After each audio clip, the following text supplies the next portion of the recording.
Praise the Lord. വലുവനാകുന്ന ദൈവത്തിൻ്റെ അതിപരിശുദ്ധനാമം വാഴ്ത്തപ്പെടുമാറാകട്ടെ.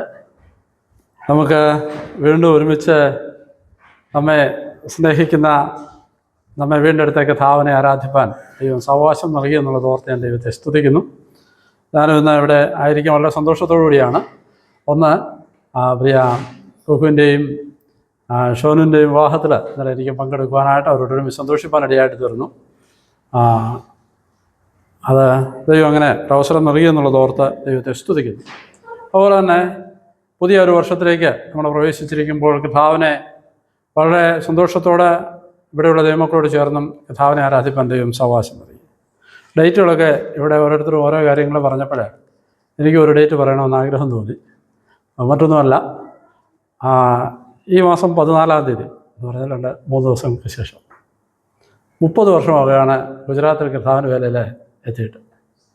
വലിയ ദൈവം ആ മിഷൻ ഫീൽഡിൽ അത്ഭുതമായിട്ട് കഴിഞ്ഞ 30 വർഷക്കാലം നിലനിർത്തി. അതോർത്ത് ദൈവത്തെ സ്തുതിക്കുന്നു. ദൈവത്തിൻ്റെ വലിയ കൃപകൾ അനുഭവിക്കാനിടയായിട്ട് തുടർന്നും ദൈവമക്കളെ പ്രാർത്ഥനയിൽ ഓർക്കുക. ആ കാര്യം പറഞ്ഞപ്പോൾ ഞാൻ മറ്റൊരു കാര്യം ഓർത്തത്, പ്രിയ ജിഷയെ ഏതാണ്ട് 10-30 വർഷത്തിന് ശേഷമാണ് കാണാനിടയായിട്ട് തീർന്നതും വലിയ സന്തോഷകരമായ കാര്യമാണ്. ബൈബിൾ സ്കൂളിൽ പഠിക്കുന്ന കാലത്താണ് കുടുംബവുമായിട്ട് വലിയ ഒരു ബന്ധം ഉണ്ടാകുവാനായിട്ട് ഇടയായിട്ട് തീർന്നതും. ആ നിലയിൽ വളരെ സന്തോഷമായിട്ട് കർത്താവിനെ സ്തുതിപ്പാൻ മഹത്വപ്പെടുത്താനൊക്കെ ഇടയായിട്ട് തീർന്നു. ഇന്നിങ്ങനെ ഒരുമിച്ച് ആ ഒരു കൂട്ടായ്മ ലഭിച്ചതോർത്ത് ഞാൻ ദൈവത്തെ സ്തുതിക്കുന്നു. നമ്മുടെ മുമ്പിൽ വളരെ കുറച്ച് സമയം മാത്രമേ ഉള്ളൂ. मेरे सामने बहुत कम समय है, इसके अंदर 2 भाषा बोलना है. ओके, मैं मैक्सिमम ट्राई करेंगे. मुझे लगता है फिर भी इधर बैठता हुआ विश्वासियों से अधिकतर लोगों को हिंदी मालूम है. बहुत कम लोग ऐसा है हिंदी नहीं मालूम है, मलयालम ही मालूम है. फिर भी नहीं तो इंग्लिश होगा. ओके, फिर भी मैं दोनों लैंग्वेज को उपयोग करने के लिए कोशिश करेंगे. അല്പസമയത്തെ ദൈവവചന ചിന്തയ്ക്കായിട്ട് അപ്പോസ്തല പ്രവൃത്തി അതിൻ്റെ 20-ാം അധ്യായം അതിൻ്റെ 24-ാമത്തെ വാക്യം നമുക്ക് വായിക്കാം. प्रेरितों का कृत्य इसका 20वें अध्याय 24वें वचन. Acts chapter 20 verse 24.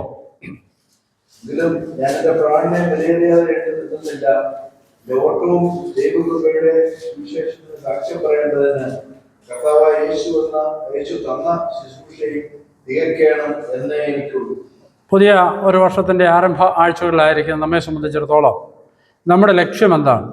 What is our aim? हम आगे कौन सा विषय के बारे में ज़्यादा सोच करता है? हमारा विचार क्या है उस विषय के बारे में भी हम सोचना है.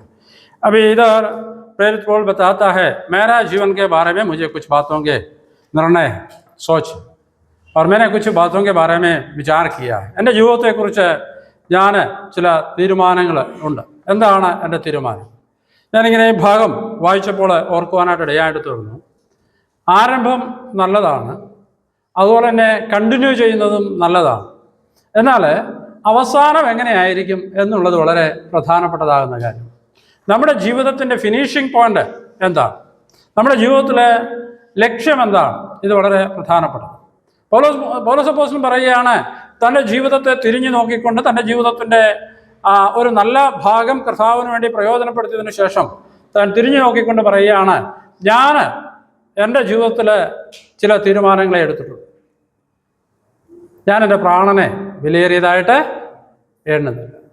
പലപ്പോഴും നമ്മെ സംബന്ധിച്ചിടത്തോളം നാം ഓർത്തിരിക്കേണ്ട വളരെ പ്രധാനപ്പെട്ടതാകുന്ന ഒരു കാര്യമാണ്. പൗലോസ് ഈ ഭാഗം ഒത്തിരി വിശദീകരിക്കേണ്ടതാണെങ്കിലും പൗലോസ് ഈ ഭാഗത്ത് അതിൻ്റെ 24 മുതൽ 26 വരെയുള്ള ഭാഗത്ത് പൗലോസ് താൻ തന്നെ ആരാണ് എന്ന് താൻ പറയുവാനായിട്ട് ആഗ്രഹിക്കുന്നുണ്ട്. അതിൻ്റെ ആ ഭാഗത്ത് നമ്മൾ വായിച്ചാൽ 24-ാമത്തെ വാക്യത്തിൽ നാം വായിക്കുകയാണ്, ഞാൻ എണ്ണുന്നില്ല. He's an accountant. ഞാൻ എണ്ണുന്നവനാണ്, ഞാൻ എണ്ണുന്നില്ല. ഒരു അക്കൗണ്ടൻ്റ് എന്നുള്ള നിലയിൽ തിരിഞ്ഞു നോക്കിക്കൊണ്ട് തൻ്റെ ജീവിതത്തെ ഒന്ന് ടാലി ചെയ്യാൻ താൻ ശ്രമിക്കും. തൻ്റെ ജീവിതത്തെ താനൊന്ന് ക്രമീകരിക്കപ്പെടുവാനായിട്ട് ചിന്തിക്കുക. എൻ്റെ ജീവിതം ഞാൻ എന്തായിട്ട് എണ്ണുന്നില്ല, വിലയേറിയതായിട്ട് എണ്ണുന്നില്ല. പിന്നീട് താനോട് പറയുന്നത്, ഞാൻ എന്ത് ചെയ്യുകയാണ്, ഞാനൊരു ഓട്ടക്കളത്തിലാണ്. ഈസ് ആൻ ए रनर, ये दौड़ में एक ऐसा दौड़ मैंने दौड़ता है उसके बारे में वो अपना जीवन में बताया हुआ है. അതിനുശേഷം താൻ പറയുകയാണ്, ആ ഓട്ടത്തിൽ തൻ്റെ ലക്ഷ്യം എന്താണ്? I have to finish my life. എൻ്റെ ജീവിതത്തെ എനിക്ക് എന്ത് ചെയ്യണം? അത് കണ്ടിന്യൂ ചെയ്യും, അല്ലെങ്കിൽ പൂർത്തീകരിക്കണം. പിന്നീട് താൻ അവിടെ പറയുന്ന അടുത്ത കാര്യം എന്ന് പറയുന്നത് ഹീസ് എ വിറ്റ്നസ്. അതൊരു കോർട്ട് ലാംഗ്വേജ്. ഗവാഹ്, ഞാൻ എൻ്റെ സാക്ഷ്യം എന്ത് ചെയ്യുന്നു? പൂർത്തീകരിക്കപ്പെടുവാനായിട്ട് ആഗ്രഹിക്കുന്നു. താനൊരു വിറ്റ്നസ്സാണ്. പിന്നീട് താൻ അവിടെ പറയുവാനായിട്ട് ആഗ്രഹിക്കുന്ന കാര്യമെന്ന് പറയുന്നത്, പിന്നീട് നിങ്ങൾ വായിച്ചാൽ താൻ പറയുന്നത്, ഞാൻ എന്ത് ചെയ്യുന്നു? 25-ാം വാക്യത്തിൽ, എന്നാൽ ഞാൻ നിങ്ങളുടെ ഇടയിൽ ദൈവരാജ്യം പ്രസംഗിച്ചു. He's A Herald, A preacher. ഞാൻ ഒരു പ്രസംഗിയാണ്, അല്ലേ? ഞാനൊരു പ്രസംഗിയാണ്. പിന്നീട് താൻ ആ ഭാഗത്ത് പറയുമ്പോൾ താൻ അതിൻ്റെ 26-ാം വാക്യത്തിൽ താൻ പറയുന്നുണ്ട്, 26-ാം വാക്യത്തിൽ, അതുകൊണ്ട് നിങ്ങൾ ആരെങ്കിലും നശിച്ചു പോയാൽ ഞാൻ കുറ്റക്കാരൻ അല്ല എന്ന് പറഞ്ഞാൽ ആ വാക്കിൻ്റെ അർത്ഥം എന്താ? He's A watchman. ഞാൻ എന്ത് ചെയ്തിരിക്കുകയാണ്? കഴിഞ്ഞ കാലങ്ങളൊക്കെ ആയിട്ട് ഞാൻ വാച്ച്മാനാണ്. ഞാൻ വളരെ ശ്രദ്ധയോടെ നിങ്ങൾക്ക് വേണ്ടി പ്രവർത്തിച്ചു കൊണ്ടേയിരുന്നു. വീണ്ടും ശ്രദ്ധിച്ചു നോക്കിയാൽ നിങ്ങൾക്ക് അവിടെ കാണുവാനായിട്ട് കഴിയുന്ന അനേക കാര്യങ്ങളുണ്ട്. തൻ്റെ റെസ്പോൺസിബിലിറ്റി എന്തൊക്കെയാണ്? ആസ് എ പ്രീച്ചർ എന്താ താൻ ചെയ്യുന്നത്? ഞാൻ ആ വാക്ക് വളരെ ശ്രദ്ധിക്കുവാനായിട്ട് ഇടയായിട്ട് തീർന്നു. ഒരു പ്രസംഗകൻ എന്നുള്ള നിലയിൽ താൻ പറയുകയാണ്, ഞാൻ എന്താ ചെയ്തത്? ഞാനിങ്ങനെ നമ്മുടെയൊക്കെ ജീവിതത്തെക്കുറിച്ച് ചിന്തിക്കുമ്പോൾ ദൈവം നമ്മെ ഏൽപ്പിച്ചിരിക്കുന്ന കാര്യങ്ങൾ എങ്ങനെ നാം ആക്കുന്നു. താൻ അതിൻ്റെ 20-ാം വാക്യത്തിൽ പറയുകയാണ്, ഞാൻ പ്രയോജനമുള്ളതൊന്നും മറച്ചു വെച്ചിട്ടില്ല. പ്രോഫിറ്റുള്ളതൊക്കെ ഞാൻ എന്ത് ചെയ്തു? പ്രസംഗിച്ചിട്ടുണ്ട്, അല്ലേ? താൻ പറയുക, ഒരു പ്രസംഗകൻ എന്നുള്ള നിലയിൽ ഞാൻ പ്രയോജനമുള്ളതൊന്നും മറച്ചു വെച്ചിട്ടില്ല. പിന്നീട് നാം ശ്രദ്ധിച്ചാൽ താൻ പറയുന്നതാകുന്ന കാര്യം, രണ്ടാമത് 27-ാമത്തെ വാക്യത്തിൽ, ദൈവത്തിൻ്റെ ആലോചന ഞാൻ മറച്ചു വെച്ചിട്ടില്ല, അല്ലേ? 27-ാം വാക്യം, ഞാൻ സമയത്തിൻ്റെ കുറവുകൊണ്ട് പെട്ടെന്ന് പറഞ്ഞു പോകുന്നത്. 27-ാം വാക്യം, ദൈവത്തിൻ്റെ ആലോചന ഒട്ടും മറച്ചു വയ്ക്കാതെ മുഴുവനും നിങ്ങൾക്ക് അറിയിച്ചു തന്നു. പിന്നീട് നിങ്ങൾ ശ്രദ്ധിച്ചു നോക്കിയാൽ താൻ പറയുകയാണ്, ഈ സ്ഥലം സഭയുള്ള ബന്ധത്തിൽ താൻ ഒരു ശുശ്രൂഷക്കാരനാണ്. ആ ശുശ്രൂഷക്കാരനായിരുന്നു ഞാൻ എന്താ ചെയ്യുന്നത്? 31-ാം വാക്യം താൻ പറയുന്നത്, അതുകൊണ്ട് ഉണർന്നിരിക്കുവിൻ, ഞാൻ 3 സംവത്സരം രാപ്പകൽ നിങ്ങൾക്ക് കണ്ണുനീർ വാർത്തുകൊണ്ട് ഓരോരുത്തരോടും ബുദ്ധി പറഞ്ഞു. താൻ കരയുന്നവനായിരുന്നു, സഭയ്ക്ക് വേണ്ടി എന്ത് ചെയ്യുന്നവനായിരുന്നു? കരയുന്നവനായിരുന്നു, ബുദ്ധി പറയുന്നവനായിരുന്നു. ഇത് നമ്മുടെ ക്രിസ്ത്യ ജീവിതത്തിൽ നാം ആയിരിക്കുമ്പോൾ നമുക്ക് ദൈവം തന്നിരിക്കുന്ന റെസ്പോൺസിബിലിറ്റീസ്, ഓരോരുത്തർക്കും ഓരോ റെസ്പോൺസിബിലിറ്റീസാണ് ദൈവം തന്നിരിക്കുന്നത്. हम सबको परमेश्वर ने अलग अलग प्रकार का जिम्मेदारियों दिया है. प्रेरित पौल ने अपना जीवन में परमेश्वर दिया हुआ जिम्मेदारियों को बहुमूल्य गिनकर उस जिम्मेदारियों को पूरा करने के लिए उसने कार्य किया है. ഞാനും നിങ്ങളും നമ്മുടെ ജീവിതത്തിൽ നൽകപ്പെട്ടിരിക്കുന്ന ആ വലിയ ഉത്തരവാദിത്തങ്ങൾ ഏത് നിലയിലാണ് നിവർത്തിക്കപ്പെടേണ്ടത് എന്നുള്ളത് നാം ഓർക്കണം. താൻ തൻ്റെ ജീവിതത്തിൻ്റെ അവസാന ഫിനിഷിംഗ് പോയിന്റിൽ എത്തി നിന്നുകൊണ്ടാണ് പറയുന്നത്, ഇതൊക്കെ ഞാൻ പൂർത്തീകരിച്ചിരിക്കുന്നു. ഞാനിങ്ങനെ ഓർത്തു, 2026 ആരംഭത്തിലേക്ക് കടന്നു വന്നിരിക്കുന്ന നമുക്ക് നമ്മുടെ ജീവിതത്തിൻ്റെ ആ ഭാഗത്തെ ഒന്ന് തിരിഞ്ഞു നോക്കിക്കൊണ്ട് ഇന്നലെ വരെയുള്ള ജീവിതത്തെ കണ്ടുകൊണ്ട് എനിക്ക് നിങ്ങൾക്കും പറയുവാനായിട്ട് കഴിയുമോ? I have finished. ഞാൻ ദൈവം എന്നെ ഏൽപ്പിച്ച ഉത്തരവാദിത്വത്തെ ഞാൻ പൂർത്തീകരിച്ചു. ദൈവം എന്നെ ഏൽപ്പിച്ച കാര്യങ്ങളെ ഞാൻ എന്ത് ചെയ്തിരിക്കുന്നു? ഞാൻ അതിനെ പരിപൂർണമായിട്ട് ചെയ്തിരിക്കുന്നു. എൻ്റെ ശുശ്രൂഷയെ ഞാൻ ചെയ്യുവാനായിട്ട് ഇടയായിട്ട്. പൗലോസ് ഈ ഭാഗത്ത് പറയുന്ന വളരെ പ്രധാനപ്പെട്ടതാകുന്ന ഒരു കാര്യമാണ്. ആ ഭാഗത്ത് താൻ പറയുകയാണ്, തൻ്റെ ജീവിതത്തിൽ എന്താണ് വളരെ പ്രതിസന്ധി എഫെസോസിലുള്ള വിശ്വാസികളുടെ മുൻപിൽ താൻ നിന്നുകൊണ്ട് പറയുകയാണ്. ആളുകൾ തന്നോട് പറഞ്ഞു, താൻ ഇനിയും എന്ത് ചെയ്യേണ്ട, താൻ യെരുശലേമിലേക്ക് പോകേണ്ട, അവിടെ തനിക്ക് വലിയ കഷ്ടമുണ്ടാകുവാൻ പോവുകയാണ്, പ്രശ്നമുണ്ടാകുവാൻ പോവുകയാണെന്നൊക്കെ പറയുമ്പോൾ താൻ പറയുന്നതാകുന്ന കാര്യം, താൻ ചിന്തിക്കുന്നതാകുന്ന കാര്യം, താൻ വിചാരിക്കുന്നതാകുന്ന കാര്യം എന്താണെന്ന് ചോദിച്ചാൽ ഇവിടെ താൻ പറയുകയാണ്, എന്ത് ചെയ്യുന്നു? ഈ പ്രശ്നങ്ങളൊന്നും എന്ത് ചെയ്തില്ല, തൻ്റെ ജീവിതത്തെ വ്യതിചലിപ്പിക്കത്തില്ല. ഞാനിങ്ങനെ ഓർക്കുവാനായിട്ട് ഇടയായിട്ട് തീർന്നു. സർക്കംസ്റ്റാൻസസ് നമ്മുടെ ജീവിതത്തെ ഗവേൺ ചെയ്യുവാൻ അനുവദിച്ചുകൂടാ. പൗലോസ് പറയുകയാണ്, താൻ പറയുന്നത് no longer govern by circumstances. തൻ്റെ ജീവിതം ഒരിക്കലും സാഹചര്യങ്ങളുടെ സമ്മർദ്ദത്താൽ നിയന്ത്രിക്കപ്പെടുകയില്ല. ഇത് ഓരോ ദൈവമക്കളും എടുക്കേണ്ട തീരുമാനം. हम अपना जीवन में इस कुछ बातों को ध्यान रखना है. प्रेरित पौलुस बताता है, देखिए मेरा जीवन कभी भी जो कुछ समस्याओं के बीच में नहीं तो जो कुछ प्रश्नों के बीच में मैं जाता है तो भी उस जो परिस्थिति मुझे क्या नहीं करेगा, मेरा जीवन को शासन नहीं करेगा. परिस्थितियों मेरा जीवन के ऊपर शासन करने के लिए मैं अवसर देगा नहीं. എൻ്റെ ജീവിതത്തെ നിയന്ത്രിക്കുവാനായിട്ട് പരിസ്ഥിതികളെ അല്ലെങ്കിൽ സർക്കംസ്റ്റാൻസസിനെ ഞാൻ അനുവദിക്കുക. ദൈവത്തിൻ്റെ ഹിതം ഞാൻ എൻ്റെ ജീവിതത്തിലൂടെ എന്ത് ചെയ്യും? നിവർത്തിക്കപ്പെടും. 2026 നമ്മുടെ തീരുമാനങ്ങളിൽ ഏറ്റവും പ്രധാനമായ ഒന്നായിരിക്കണം, പരിസ്ഥിതികൾക്കനുസരിച്ച്, സാഹചര്യങ്ങൾക്കനുസരിച്ച് നാം മാറുന്നവരായിട്ട് തീരുവാൻ പാടില്ല. സാഹചര്യങ്ങൾ വളരെ വ്യത്യസ്തമായിരിക്കും. നമുക്കറിയാം, ഇന്ന് നോർത്ത് ഇന്ത്യയിലൊക്കെ വളരെ പ്രതിസന്ധിയിലൂടെ വിശ്വാസികൾ കടന്നു പോകുന്നത്. പക്ഷെ അതിൻ്റെയൊക്കെ മധ്യത്തിൽ അവർക്കൊന്നറിയാം, എന്താണ്? തങ്ങളെ സ്നേഹിക്കുന്ന ഒരു കർത്താവ് ഉണ്ട്. ഞാനിങ്ങനെ ഓർക്കുവാനായിട്ട് ഇടയായിട്ട് തീർന്നു. പ്രശ്നങ്ങളില്ലാതെ ഇരുന്ന കാലങ്ങളിൽ വിശ്വാസികൾ എത്രമാത്രം ആത്മീയമായിട്ട് ഉറച്ചു നിന്നിരുന്നോ അതിന് 4 ഇരട്ടി വിശ്വാസികൾ ഇപ്പോൾ എങ്ങനെയാണെന്നറിയാമോ? സ്ഥിരതയുള്ളവരാണ്. അവർ വേദന അനുഭവിക്കുവാൻ, അവർ വിദ്വേഷം അനുഭവിക്കുവാൻ, സമ്മർദ്ദം അനുഭവിക്കുവാൻ തയ്യാറുള്ളവരായിട്ട് തിരികെ. കാരണം എന്താണെന്ന് ചോദിച്ചാൽ, അവരുടെ ജീവിതം പരിസ്ഥിതികളാൽ നിയന്ത്രിക്കപ്പെടുവാനായിട്ട് അവർ ആഗ്രഹിക്കുന്നില്ല. എൻ്റെയും നിങ്ങളുടെയും ജീവിതത്തിൽ ദൈവത്തിൻ്റെ ഹിതം എന്താണോ അത് നിവർത്തിക്കുന്നതിന് സർക്കംസ്റ്റാൻസസ് നമ്മെ എന്ത് ചെയ്യരുത്? റൂൾ ചെയ്യുവാൻ നാം അനുവദിക്കുന്നു. അത് വളരെ പ്രധാനപ്പെട്ട ഒരു ചിന്തയും ഒരു വിചാരവുമായി നാം കാണേണ്ടത് അത്യാവശ്യമാണ്. താൻ പറയുന്നത് എന്താണെന്ന് നോക്കിയേ, തൻ്റെ സർക്കംസ്റ്റാൻസസ് എന്തൊക്കെയാ? സമയമില്ലെങ്കിലും അപ്പോസ്തല പ്രവൃത്തി അതിൻ്റെ 21-ാം അധ്യായം 13-ാം വാക്യം ഒന്ന് വായിച്ചു നോക്കിയേ. Acts chapter 21 verse 13.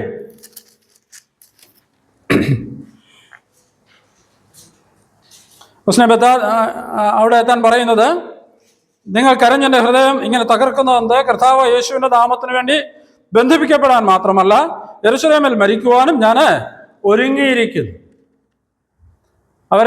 അവിടേക്ക് പോകണ്ട എന്ന് പറയുമ്പോൾ താൻ പറയുകയാണ്, സാഹചര്യങ്ങളൊക്കെ ഇത്ര ശക്തമാണെങ്കിലും ഞാൻ എന്തിനു വേണ്ടി ഒരുങ്ങിയിരിക്കുക? ദൈവത്തിൻ്റെ ഇഷ്ടത്തിന് എന്നെ ഏൽപ്പിച്ചു കൊടുക്കാൻ ഞാൻ ഒരുങ്ങിയിരിക്കുക. കർത്താവിന് വേണ്ടി കഷ്ടം അനുഭവിക്കുവാൻ ഞാൻ ഒരുങ്ങിയിരിക്കുക. കർത്താവിന് വേണ്ടി ബന്ധിക്കപ്പെടുവാനും എൻ്റെ ജീവിതം തന്നെ സമർപ്പിക്കുവാനും ഞാൻ ഒരുങ്ങിയിരിക്കുക. പ്രിയമുള്ള ദൈവമക്കളെ, കർത്താവിൻ്റെ വേലയോടുള്ള ബന്ധത്തിൽ, കർത്താവിനെ സേവിക്കുന്നതിനുള്ള ബന്ധത്തിൽ, കർത്താവിന് വേണ്ടി നിലനിൽക്കുന്നതിനുള്ള ബന്ധത്തിൽ നമ്മുടെ ഒരുക്കം എങ്ങനെയുണ്ട്?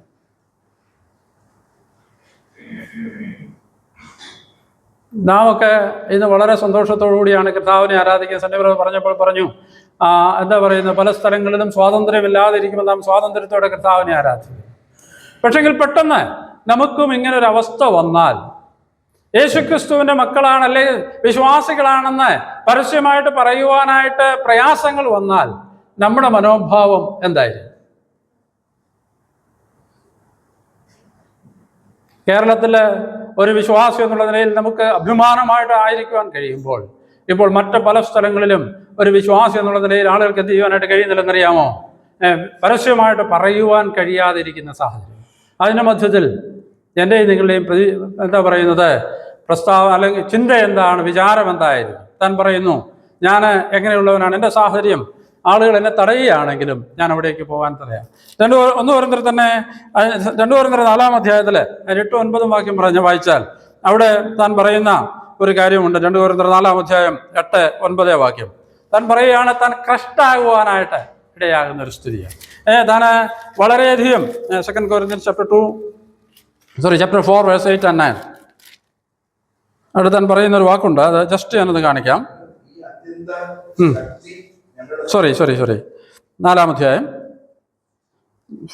2 Corinthians, കഷ്ടം സഹിക്കുന്നവർ ഇടുങ്ങിയിരിക്കുന്നില്ല.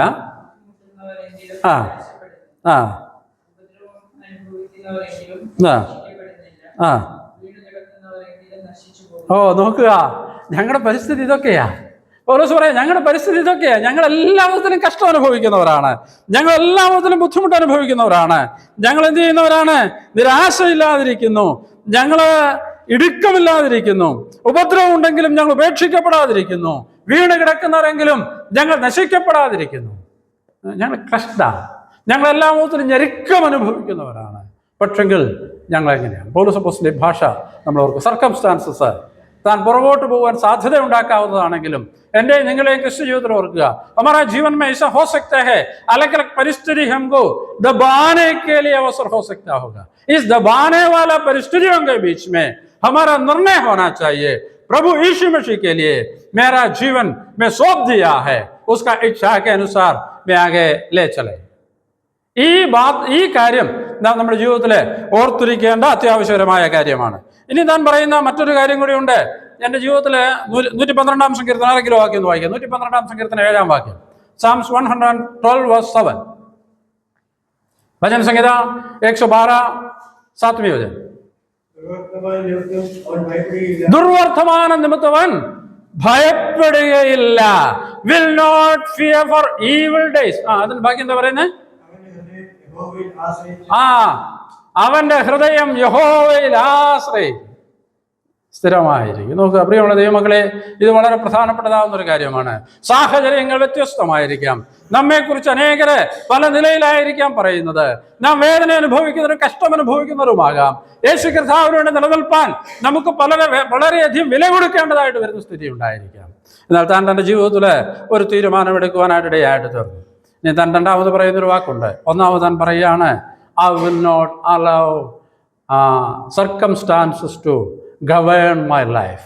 എൻ്റെ ജീവിതത്തെ സാഹചര്യങ്ങൾ ഭരിക്കുവാൻ ഞാൻ അനുവദിക്കുകയില്ല. രണ്ടാമത്തെ കാര്യം താൻ പറയുന്നൊരു കാര്യമുണ്ടെന്നറിയാമോ? എൻ്റെ ജീവിതം അത് ക്രൂശിനോട് കേന്ദ്രീകൃതമായിരിക്കും. എൻ്റെ ജീവിതം ക്രിസ്തുവിൻ്റെ ക്രൂശിൽ കേന്ദ്രീകൃതമായിരിക്കും. താൻ പറയുന്ന വളരെ പ്രധാനപ്പെട്ടതാകുന്ന കാര്യമാണ്, ക്രിസ്തുവിൻ്റെ ക്രൂശിനോട് ചേർന്നതായിരിക്കും എൻ്റെ ജീവിതം. അവിടെ താൻ പറയുകയാണെങ്കിലും എൻ്റെ പ്രാണനെ ഞാൻ വിലയേറിയതായിട്ട് എണ്ണുന്നില്ല. എൻ്റെ പ്രാണൻ എനിക്ക് വിലയേറിയതല്ല. കാരണം എന്താണെന്നറിയാമോ? എനിക്ക് വേണ്ടി തൻ്റെ പ്രാണനെ നൽകിയ ഒരു കർത്താവുണ്ട്. താൻ എന്ത് ചെയ്തില്ല? തൻ്റെ പ്രാണൻ വിലയേറിയതായിട്ട് എണ്ണിയില്ല. मेरे प्रिय भाइयों, इस बात को हम ध्यान रखना है. पौलुस बताता है, मेरा जिंदगी को मैं बहुमूल्य ना गिनता है. क्यों मेरा जिंदगी को बहुमूल्य ना गिनता है? उसने इस बात बताता है, प्रभु यीशु मसीह अपना जीवन मेरे लिए दिया, उसका जीवन बहुमूल्य उसने गिना तो ये क्या नहीं हो सकता था? मैं उसके सन्निधान पर आज आ नहीं सकता था. प्रभु यीशु मसीह ने उसका प्रेम के कारण मुझे अपनाया है, इसलिए मैं प्रभु यीशु मसीह को प्रेम करते हैं. താൻ പറയുന്ന വാക്ക് വളരെ പ്രധാനപ്പെട്ടതാണ്. അതുകൊണ്ട് ഞാൻ യേശു ക്രിസ്തുവിൻ്റെ അനേക കാര്യങ്ങൾ താൻ പറയുന്നുണ്ട്. അതുകൊണ്ട് താൻ പറയുന്ന പ്രധാനപ്പെട്ട ഒരു വാക്കാണ് ഇനി ജീവിക്കുന്നത്. ഗലാത്യ ലേഖനം അതിൻ്റെ 2-ാം അധ്യായം 20-ാം വാക്യത്തിൽ നാം വായിക്കുന്നുണ്ട്. Galatians chapter 2 verse 20. ഗലാത്യൻ का पत्री 2 अध्याय इसका 20वीं वचन. അവിടെ താൻ പറയുന്ന വാക്ക് ഇങ്ങനെയാണ്, നോ ലോങ്ങർ ആയില്ലേ, ഞാനല്ല ഇനി ജീവിക്കാൻ പോകുന്നത്. ആരാ ജീവിക്കുന്നത്? ഞാനല്ല, ക്രിസ്തു അത്രേ എന്നിൽ ജീവിക്കുന്നത്. ഞാൻ ക്രിസ്തുവിനോടുകൂടെ എൻ്റെ ജീവിതത്തെ ഡീസൻ്റ് ചെയ്തിരിക്കുകയാണ്. കർത്താവിനോട് ഒരുമിച്ച് എൻ്റെ ജീവിതത്തെ ഞാൻ ഏൽപ്പിച്ചു കൊടുത്തിരിക്കുകയാണ്. ഇനിയും ജീവിക്കുന്നത് ഞാനല്ല. അതുകൊണ്ടാണ് എൻ്റെ ജീവിതം എന്ത് ചെയ്യാത്തത്? എൻ്റെ ജീവിതം സാഹചര്യങ്ങൾ ഭരിക്കുവാൻ ഇടയാകാതിരിക്കുന്നത്. അതുകൊണ്ടാണ് എൻ്റെ ശുശ്രൂഷകൾ എനിക്ക് ദൈവത്തിൻ്റെ ഹിതപ്രകാരം ചെയ്യുവാനായിട്ട് കഴിയും. പ്രിയമുള്ള ദൈവമക്കളെ, എൻ്റെയും നിങ്ങളുടെയും ജീവിതത്തിൽ ഈ കാര്യങ്ങളെ നാം ഓർത്തിരിക്കേണ്ടത് അത്യാവശ്യമാണ്. ക്രിസ്തുവുമായിട്ടുള്ള നമ്മുടെ ബന്ധം എങ്ങനെയായിരിക്കുന്നു? ക്രിസ്തുവുമായിട്ടുള്ളതാകുന്ന നമ്മുടെ ജീവിതത്തിൻ്റെ വിശേഷത എന്താണ്? നമുക്കറിയാം, കൊലോസ്യ ലേഖനം 3-ാം അധ്യായത്തിൽ നമ്മൾ വായിക്കുന്നുണ്ട്, നിങ്ങൾ ക്രിസ്തുവിനോട് ഉയർത്തെഴുന്നേറ്റിരിക്കുന്നുവെങ്കിൽ നിങ്ങളുടെ ജീവൻ എന്ത് ചെയ്യുന്നു? യേശു ക്രിസ്തുവിൽ മറഞ്ഞിരിക്കുന്നു. Colossians chapter 3 verse 3. നമ്മുടെ ജീവിതം യേശു കർത്താവിനോട് ചേർന്നിരിക്കുകയാണ്, അവനിൽ മറഞ്ഞിരിക്കുകയാണ്. ഞാനും നിങ്ങളും പുതിയ വർഷത്തിൽ പുതിയ തീരുമാനങ്ങൾ എടുക്കുമ്പോൾ, പുതിയ ചിന്തകൾ എടുക്കുമ്പോൾ നാം ഓർത്തിരിക്കേണ്ട കാര്യമാണ്, എൻ്റെ ജീവിതം ഏത് സാഹചര്യത്തിലും ക്രിസ്തുവിനോട് ചേർന്നതായി. സാഹചര്യങ്ങൾക്കൊന്നും എൻ്റെ ജീവിതത്തെ മാറ്റുവാൻ കഴിയില്ല. പുതിയ കുടുംബജീവിതം ആരംഭിച്ച പ്രിയ കുഞ്ഞുങ്ങൾക്ക് ദൈവം അങ്ങനെ തന്നെ ആക്കട്ടെ. നിങ്ങൾ ഏത് സാഹചര്യങ്ങളിലും യേശു ക്രിസ്തുവിൽ കേന്ദ്രീകൃതമായിരിക്കുന്നു. മറ്റെല്ലാത്തിനും മാറ്റം വെച്ചുകൊണ്ട് കർത്താവിനെ ജീവിപ്പാനായിട്ട് ഇടയായിട്ട് തീരണം. നമ്മുടെ ജീവിതം താനോട് പറയുന്ന വാക്കുകളൊക്കെ വളരെ പ്രധാനപ്പെട്ട, ഈ സമയമില്ലല്ലോ, ഞാൻ അവസാനിപ്പിക്കുകയാണ്.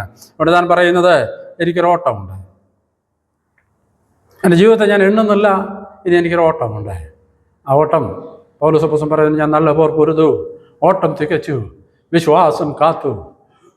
ഇനി എനിക്ക് വേണ്ടി എന്തുണ്ട്? ഒരു പ്രതിഫലമുണ്ട്. എനിക്കിനി ഒരു പ്രതിഫലമുണ്ട്. നീതിയുടെ കിരീടം എനിക്കായിട്ട് വെച്ച് വരിക. എനിക്ക് മാത്രമല്ല. തീമോഥെയോസിന്റെ 2-ാം ലേഖനം 4-ാം അധ്യായം 7-ാം വാക്യം. എനിക്ക് മാത്രമല്ല, പിന്നെ ആർക്കൂടി ഉണ്ട്? അവൻ്റെ പ്രത്യക്ഷതയെ പ്രിയം വെച്ചിരിക്കുന്ന ഏവർക്കും കൂടെ. അതിലാരോടൊക്കെ ഉണ്ട്? അതിൽ ഞാനും നിങ്ങളും നമ്മൾ ഓരോരുത്തരുമുണ്ട്. ഞാൻ നല്ല പോർ പൊരുതി. പറയാൻ പറ്റുമോ നമുക്ക്? ഞാൻ നല്ല പോർ പൊരുതി, എൻ്റെ ഓട്ടം തികച്ചു. നാളെ എനിക്കറിഞ്ഞുകൂടാ, നാളെ എനിക്കുണ്ടോ എന്ന് എനിക്കറിഞ്ഞുകൂടാ. പക്ഷെ ഇന്ന് എനിക്കൊന്നറിയാം, ഇന്ന് വരെ ദൈവം എനിക്ക് തന്ന ജീവിതത്തിൽ ഞാൻ എന്ത് ചെയ്തിരിക്കുകയാണ്? ഒരു നല്ല പോർ പൊരുതിയിരിക്കുകയാണ്. പ്രിയമുള്ള ദൈവമക്കളെ, ഈ ഒരു ചിന്ത നമ്മെ ഭരിക്കട്ടെ. നമുക്കായിട്ടൊരു നല്ല പ്രതിഫലം കർത്താവ് വെച്ചിട്ടുണ്ട്. ആ പ്രതിഫലത്തിൽ ആശ്രയിക്കാം. എൻ്റെ വിഷയത്തിൽ എനിക്ക് പൂർത്തീകരിക്കാനായിട്ട് കഴിഞ്ഞില്ല, സമയം എൻ്റെ തീർന്നല്ലോ. ഓർക്കുക, കർത്താവിൽ നമുക്ക് കൂടുതൽ ആശ്രയിക്കാം, കർത്താവിൽ കൂടുതൽ ചാരാം.